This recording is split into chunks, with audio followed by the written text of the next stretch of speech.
뇌세포는 한 번 죽으면 재생되지 않는다. 이 말 들어보셨죠? 사실 이것은 거짓입니다. 뇌세포는 지금도 재생됩니다. 하지만 여러분이 매일 하고 있는 이 습관들이 그 재생을 완전히 막고 있습니다. 매일 식사 후에 눕는 그 습관, 매일 아침 공복에 마시는 커피 한 잔, 그리고 매일 하루 종일 입으로 숨쉬는 그 습관. 이 세 가지만으로도 하루에 수만 개의 뇌세포가 죽어갑니다. 그리고 1년이면 수천만 개, 10년이면 수억 개. 기억력이 사라지는 건 당연합니다. 지금부터 시니어 건강 플러스에서 뇌세포를 죽이는 이 습관들을 낱낱이 밝히고 어떻게 막을 수 있는지 말씀드리겠습니다. 먼저 뇌세포를 파괴하는 7가지 습관부터 말씀드리겠습니다. 첫 번째는 식사 후 바로 눕는 습관입니다. 많은 분들이 점심 식사 후 소파에 누워서 TV를 보시거나 낮잠을 주무세요. 하지만 이때 여러분의 뇌에서는 심각한 일이 벌어지고 있습니다. 식후에는 소화를 위해서 혈액이 위장으로 집중됩니다. 이 상태에서 눕게 되면 중력의 도움을 받지 못해서 뇌로 가는 혈류가 평소보다 40% 이상 감소하게 됩니다. 뇌는 우리 몸 전체 산소 소비량의 20%를 사용하는 매우 민감한 기관입니다. 특히 기억을 담당하는 해마 부위는 산소 부족에 극도로 취약합니다. 단 몇 분만 산소 공급이 부족해도 해마의 신경세포가 손상되기 시작합니다. 나이가 들면 혈관의 탄력성이 떨어지고 혈류 예비능이 감소하기 때문에 이 영향이 더욱 심각합니다. 두 번째는 아침 공복에 강한 커피를 마시는 습관입니다. 많은 분들이 눈 뜨자마자 진한 커피 한 잔으로 하루를 시작하세요. 하지만 이것이 뇌에는 상당한 스트레스가 됩니다. 아침 기상 직후에는 우리 몸에서 코르티솔이라는 스트레스 호르몬이 자연스럽게 최고치에 달합니다. 이때 공복에 카페인까지 더해지면 코르티솔이 급격하게 더 상승하게 되고 동시에 아드레날린도 과다 분비됩니다. 이 두 호르몬의 급격한 상승은 해마에 직접적인 손상을 줍니다. 연구에 따르면 만성적인 코르티솔 상승은 해마의 부피를 실제로 감소시키는 것으로 밝혀졌습니다. 또한 공복 상태의 카페인은 위산 분비를 촉진해서 장내 환경을 악화시키는데 최근 연구에서는 장과 뇌가 직접적으로 연결되어 있어서 장 건강이 뇌 건강에 큰 영향을 준다는 것이 밝혀졌습니다. 세 번째는 입으로 숨쉬는 구강호흡 습관입니다. 잠깐 지금 이 영상을 보시면서 어떻게 숨쉬고 계세요? 혹시 입이 살짝 벌어져 있지는 않으세요? 많은 분들이 자신도 모르게 입으로 숨을 쉬고 계세요. 하지만 이 호흡은 뇌에 치명적입니다. 코로 숨을 쉴 때와 비교하면 이 호흡은 뇌로 가는 산소 공급량을 약 20% 감소시킵니다. 코에는 비강이라는 공기를 데우고 습도를 조절하는 특수한 구조가 있는데 이 호흡을 하면 이 과정을 거치지 않아서 폐로 가는 산소의 질이 떨어지게 됩니다. 더 심각한 것은 구강호흡을 하면 입안이 건조해지면서 구강세균이 급격히 증가한다는 것입니다. 이 세균들이 혈류를 타고 뇌로 들어가면 만성적인 뇌염증을 유발합니다. 실제로 잇몸병과 뇌질환의 연관성을 밝힌 수많은 연구가 있습니다. 네 번째는 항상 같은 길로만 산책하는 습관입니다. 산책은 매우 좋은 습관입니다. 하지만 매일 똑같은 길을 똑같은 시간에 걷는 것은 뇌에 전혀 자극이 되지 않습니다. 뇌의 해마는 새로운 공간 정보를 처리하면서 신경세포를 생성합니다. 이것을 신경가소성이라고 하는데 나이가 들어도 해마에서는 새로운 신경세포가 계속 만들어질 수 있습니다. 하지만 매일 같은 길만 걸으면 뇌는 더 이상 새로운 정보를 처리할 필요가 없어지고 신경세포 생성이 멈추게 됩니다. 이것이 반복되면 공간인지 능력이 떨어지고 결국 길을 잃거나 방향 감각이 둔해지는 증상으로 나타납니다. 다섯 번째는 여러 가지를 동시에 하는 멀티태스킹 습관입니다. TV를 보면서 스마트폰을 하고 동시에 대화를 하는 이런 습관 익숙하시죠? 하지만 뇌는 실제로는 멀티태스킹을 할 수 없습니다. 뇌가 하는 것은 여러 작업 사이를 매우 빠르게 전환하는 것일 뿐입니다. 이 전환 과정에서 전두엽이 과부하에 걸리게 되고 작업 기억이 급격히 떨어집니다. 연구에 따르면 만성적인 멀티태스킹은 뇌의 회백질 밀도를 실제로 감소시키는 것으로 나타났습니다. 특히 나이가 들면 전두엽의 기능이 자연스럽게 감소하는데 여기에 멀티태스킹까지 더해지면 기억력과 판단력 저하가 가속화됩니다. 여섯 번째는 하루 6시간 이하로 자는 습관입니다. 많은 분들이 나이가 들면 잠이 줄어드는 게 당연하다고 생각하세요. 하지만 이것은 매우 위험한 오해입니다. 수면 중에는 뇌에서 아주 중요한 일이 일어납니다. 뇌척 수액이 뇌 전체를 순환하면서 낮 동안 쌓인 노폐물을 씻어냅니다. 특히 아밀로이드 베타라는 단백질 찌꺼기를 제거하는데 이것이 제대로 제거되지 않으면 뇌세포 사이에 축적되면서 신경세포를 손상시킵니다. 또한 수면 중에는 단기 기억이 장기 기억으로 전환되는 기억 공고화 과정이 일어납니다. 6시간 이하의 수면은 이 모든 과정을 방해하고 결국 뇌세포의 재생과 회복을 불가능하게 만듭니다. 일곱 번째는 단순당을 과다 섭취하는 습관입니다. 흰 쌀밥, 빵, 과자, 주스 이런 음식들을 드시면 혈당이 급격하게 상승합니다. 이것을 혈당 스파이크라고 하는데 이 혈당 스파이크가 반복되면 뇌혈관 내벽이 손상됩니다. 또한 인슐린 저항성이 생기면서 뇌가 포도당을 제대로 사용하지 못하게 되는데 뇌는 포도당을 주 에너지원으로 사용하기 때문에 에너지 부족 상태에 빠지게 됩니다. 더 심각한 것은 고혈당 상태가 지속되면 AGES라는 최종 당화 산물이 생성되는데 이것이 뇌에 축적되면 만성적인 신경염증을 일으키고 신경세포를 직접적으로 파괴합니다. 자, 여기까지 들으시면서 여러분은 몇 가지나 해당되셨나요? 지금 손가락으로 세어보세요. 1개, 2개, 아니면 5개 이상? 솔직히 대부분의 분들이 3개 이상 해당되실 겁니다. 괜찮습니다. 중요한 것은 지금 이 순간 깨닫는 것이고 오늘부터 바꾸시면 됩니다. 그렇다면 왜 이 습관들이 나이가 들면 특히 위험한 걸까요? 젊을 때는 뇌가 어느 정도의 손상을 스스로 보상할 수 있습니다. 신경 가소성이 높고 혈류 예비능이 충분하기 때문이죠. 하지만 나이가 들면 이야기가 완전히 달라집니다. 첫째, 뇌의 신경 가소성이 자연스럽게 감소합니다. 새로운 신경 연결을 만드는 속도가 느려지고 손상된 부위를 회복하는 능력도 떨어집니다. 둘째, 혈관의 탄력성이 감소합니다. 뇌로 가는 혈류량이 줄어들고 작은 자극에도 혈류가 불안정해집니다. 셋째, 뇌의 에너지 대사 효율이 떨어집니다. 같은 양의 포도당을 섭취해도 뇌가 에너지로 전환하는 효율이 낮아집니다. 넷째, 항산화 능력이 감소합니다. 뇌에서 생성되는 활성산소를 제거하는 능력이 떨어져서 산화 스트레스가 누적됩니다. 이런 상태에서 앞에서 말씀드린 7가지 습관이 반복되면 손상이 누적되고 어느 순간 임계점을 넘어서게 됩니다. 그리고 그 이후에는 회복이 거의 불가능해집니다. 하지만 다행인 것은 아직 늦지 않았다는 것입니다. 지금부터 습관을 바꾸시면 뇌는 놀랍도록 회복됩니다. 그럼 이제부터 뇌세포를 지키는 7가지 습관을 말씀드리겠습니다. 첫 번째는 식사 후 15분 가볍게 걷는 습관입니다. 식후에 바로 눕지 마시고 15분 정도만 가볍게 걸어주세요. 이렇게 하시면 소화도 잘 되고 뇌로 가는 혈류도 유지됩니다. 특히 식후 혈당이 상승하는 시점에 걸으면 혈당 스파이크를 막을 수 있어서 뇌 혈관을 보호할 수 있습니다. 또한 가벼운 걷기는 해마를 자극해서 신경세포 생성을 촉진합니다. 연구에 따르면 식후 15분 걷기를 하루 3번 반복하면 해마의 부피가 실제로 증가한다고 합니다. 두 번째는 아침 기상 후 1시간 뒤에 커피를 마시는 습관입니다. 눈 뜨자마자 커피를 마시지 마시고 1시간 정도 기다리세요. 기상 후 1시간이 지나면 코르티솔이 자연스럽게 낮아지기 시작합니다. 이때 커피를 마시면 카페인의 각성 효과를 최대로 누릴 수 있고 코르티솔 급등으로 인한 해마 손상도 피할 수 있습니다. 또한 커피를 마시기 전에 물 한 잔을 먼저 드시고 가벼운 아침 식사를 하신 후에 마시는 것이 가장 이상적입니다. 세 번째는 코로 숨쉬고 혀 위치를 바로잡는 습관입니다.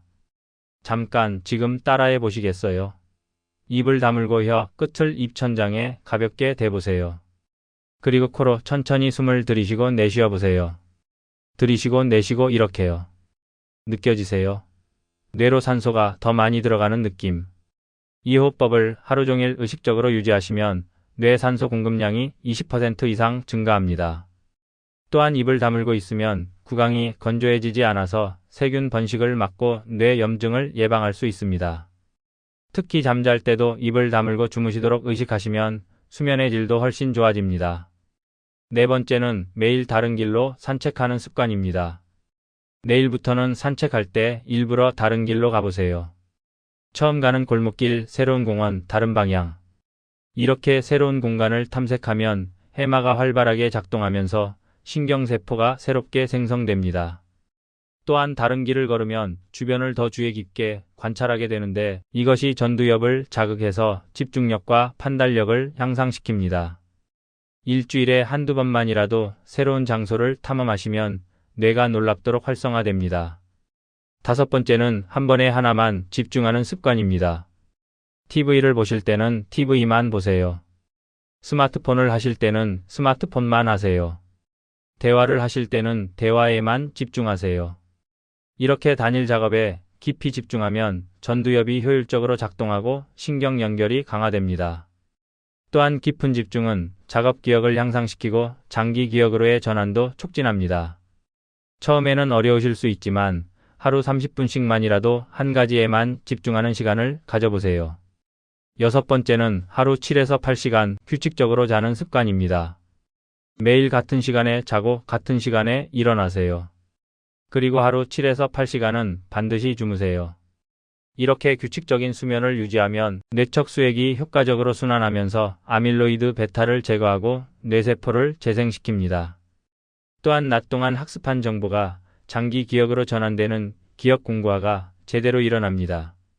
특히 밤 10시에서 새벽 2시 사이는 뇌 재생이 가장 활발한 시간이니 이 시간에는 반드시 깊은 잠에 들어 계시는 것이 중요합니다. 일곱 번째는 혈당을 천천히 올리는 저혈당 식단 습관입니다. 흰 쌀밥 대신 현미나 잡곡밥을 드세요. 빵 대신 통곡물 빵을 선택하세요. 과자나 주스 대신 견과류나 신선한 과일을 드세요. 이렇게 천천히 혈당을 올리는 음식을 선택하시면 혈당 스파이크를 막을 수 있고 뇌에 지속적으로 에너지를 공급할 수 있습니다. 특히 등푸른 생선의 오메가3 지방산은 뇌세포막을 구성하는 핵심 성분이니 일주일에 3번 이상 드시는 것을 추천합니다. 또한 브로콜리, 시금치 같은 녹색 채소의 항산화 성분은 뇌의 산화, 스트레스를 줄여주니 매 끼니 드시면 좋습니다. 그럼 이 7가지 습관을 어떻게 하루 일과에 적용할 수 있을까요? 구체적인 루틴을 말씀드리겠습니다. 아침 기상부터 오전까지입니다. 눈을 뜨시면 가장 먼저 물 한 잔을 천천히 마시세요. 그리고 침대에서 일어나 창문을 열고 햇빛을 쬐세요. 이때 코호흡을 의식하시면서 깊게 숨을 들이쉬고 내쉬세요. 가벼운 스트레칭을 5분 정도 하시고 세면을 하신 후 현미나 잡곡으로 아침 식사를 준비하세요. 아침 식사는 천천히 꼭꼭 씹으면서 드세요. 식사 후 15분 가볍게 걸으세요. 집 안을 걸으셔도 되고 날씨가 좋으면 밖으로 나가셔도 좋습니다. 그리고 기상 후 1시간이 지났으면 이제 커피를 드셔도 됩니다. 오전 시간에는 가장 머리가 맑은 시간이니 한 가지 집중할 일을 정해서 깊이 몰입해 보세요.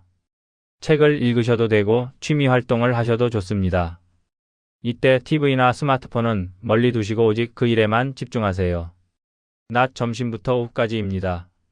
점심도 현미나 잡곡밥에 등푸른 생선이나 닭가슴살 그리고 녹색 채소를 충분히 드세요. 드신 후에도 15분 꼭 걸으세요. 이번에는 어제와 다른 길로 걸어보세요. 새로운 골목길이나 다른 방향으로 가보시면서 주변을 관찰하세요. 오후에는 잠시 20분 정도 눈을 감고 쉬셔도 좋습니다.